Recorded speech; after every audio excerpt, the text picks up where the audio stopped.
Welcome to all engineers. Let's start today's concept. Before starting, please subscribe my channel for more updates. कभी सोचा है कि ये जो बड़ी बड़ी इमारतें और लंबे चौड़े पुल बनते हैं, ये बिना किसी कंफ्यूजन के कैसे तैयार हो जाते हैं? असल में इसके पीछे एक सीक्रेट रूल बुक काम करती है, जो कंस्ट्रक्शन साइट्स पर होने वाले किसी भी झगड़े या कंफ्यूजन को रोकती है। तो आज हम ऐसी छिपी हुई रूल बुक IS 1200 की दुनिया में थोड़ा अंदर तक झांकने वाले हैं। तो आज हम क्या क्या देखने वाले हैं? हम सबसे पहले कंस्ट्रक्शन में मेजरमेंट की एक बहुत बड़ी प्रॉब्लम को समझेंगे, फिर देखेंगे कि IS 1200 इसका हल कैसे निकालता है, इसके पीछे के सिद्धांत क्या हैं, कैसे ये हर छोटे बड़े काम के लिए नियम बनाता है, और आखिर में हम ये जानेंगे कि ये स्टैंडर्ड इतना ज़रूरी क्यों है। चलिए, तो सबसे पहले उस जड़ तक चलते हैं, उस प्रॉब्लम को समझते हैं जिसकी वजह से IS 1200 जैसे स्टैंडर्ड की ज़रूरत ही पड़ी। सवाल बहुत सीधा लगता है ना? कि एक बिल्डिंग को कैसे मापते हैं? पर रुकिए, क्या पूरी दीवार को नाप लिया जाए, या फिर उसमें से खिड़की और दरवाजों के लिए जो जगह छोड़ी गई है उसे घटाया जाए? बस यहीं से सारी उलझन शुरू होती है। देखिए, इस स्लाइड में कितनी मज़ेदार सिचुएशन है। इंजीनियर ए और इंजीनियर बी दोनों अपनी अपनी जगह सही हो सकते हैं, लेकिन उनकी मेजरमेंट बिल्कुल अलग है, और इसका सीधा असर किस पर पड़ेगा? पेमेंट पर। सोचिए, एक ही काम के लिए दो अलग अलग माप। यहीं से विवाद शुरू होते हैं, प्रोजेक्ट्स में देरी होती है और लागत भी आसमान छूने लगती है। तो भाई, इस सारे कंफ्यूजन और झगड़े का हल क्या है? यहीं पर एंट्री होते हैं हमारे आज के हीरो की, IS 1200। तो आखिर ये IS 1200 है क्या? इसे ऐसे समझिए कि ये एक यूनिवर्सल रूल बुक है जिसे ब्यूरो ऑफ इंडियन स्टैंडर्ड्स यानी BIS ने पब्लिश किया है। इसका बस एक ही काम है, ये पक्का करना कि पूरे भारत में हर कंस्ट्रक्शन प्रोजेक्ट पर हर कोई एक ही तरीके से मेजरमेंट करे। मतलब ये सबके लिए एक कॉमन लैंग्वेज बनाने जैसा है। तो इसका मकसद क्या है? 4 सीधी साधी बातें हैं।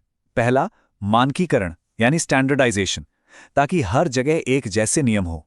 दूसरा, स्पष्टता यानी क्लैरिटी, ताकि कोई कंफ्यूजन ही न रहे। तीसरा, पारदर्शिता यानी ट्रांसपेरेंसी, ताकि सारे कॉन्ट्रैक्ट बिल्कुल साफ सुथरे हों। और चौथा, सटीकता यानी एक्यूरेसी, ताकि एस्टिमेट और बिलिंग एकदम परफेक्ट हो। चलिए अब उन बुनियादी उसूलों को समझते हैं जिन पर पूरा IS 1200 टिका हुआ है। आप इससे इस कॉमन लैंग्वेज की ग्रामर भी कह सकते हैं।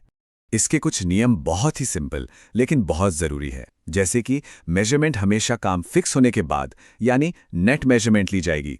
सारी माप डेसिमल सिस्टम में होगी, वो भी 2 डेसिमल पॉइंट तक। बिल ऑफ क्वांटिटीज या BOQ में हर काम की पूरी डिटेल होनी चाहिए। और हाँ, अगर कोई काम मुश्किल हालात में हो रहा है जैसे पानी के अंदर, तो उसे अलग से मापा जाएगा। अब एक बहुत ही दिलचस्प बात, IS 1200 कोई एक मोटी सी किताब नहीं है। नहीं, ये तो नियमों की एक पूरी लाइब्रेरी है, जिसमें हर तरह के काम के लिए एक अलग सेक्शन, एक अलग पार्ट बना हुआ है।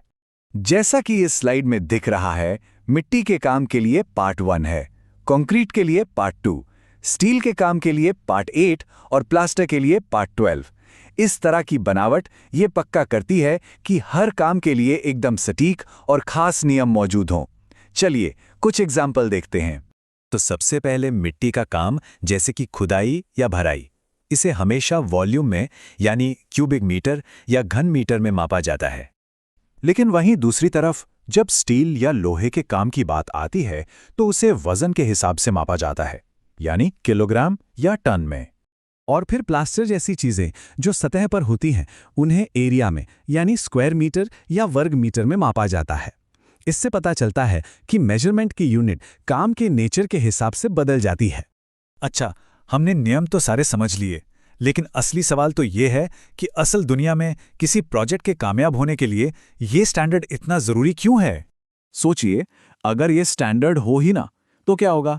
एक के बाद एक प्रॉब्लम्स की झड़ी लग जाएगी। सबसे पहले मेजरमेंट में गड़बड़ी होगी, इसकी वजह से एस्टिमेट गलत बनेंगे और पेमेंट पर झगड़े होंगे, और नतीजा, प्रोजेक्ट का बजट बढ़ जाएगा और वो कभी टाइम पर पूरा नहीं होगा। और वहीं दूसरी तरफ जब IS 1200 को फॉलो किया जाता है तो सब कुछ सिस्टम में आ जाता है।